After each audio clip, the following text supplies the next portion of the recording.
So hey hello friend, welcome to my channel Shilpa blog. তো এখানে আপনারা দেখতেই পাচ্ছেন, এখানে আমি এখন রান্না স্টার্ট করে দিচ্ছি। তো আজকের মেনুতে হচ্ছে বেগুন ভাজা আর হচ্ছে যে মাছ ভাজিয়ে রাখছি, এই মাছের আলু বেগুন দিয়ে ঝোল, কাতলা মাছের। যেখানে আলু বেগুন আমি কাইটে ধুয়ে রেখে দিছি।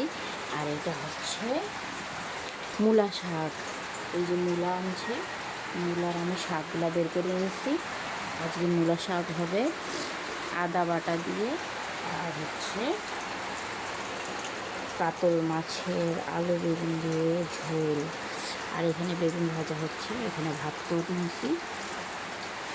তো আমার ভিডিও লাস্ট পর্যন্ত দেখবেন, আমি কীভাবে কী রান্না করি আপনাদের সঙ্গে সব কিছু শেয়ার করার চেষ্টা করব।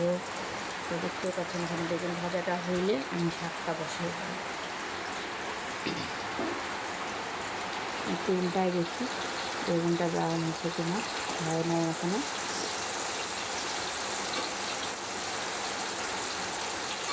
বেগুনটা ব্রাউন হতে হতে আমি একটু উল্টায় দিয়েছি।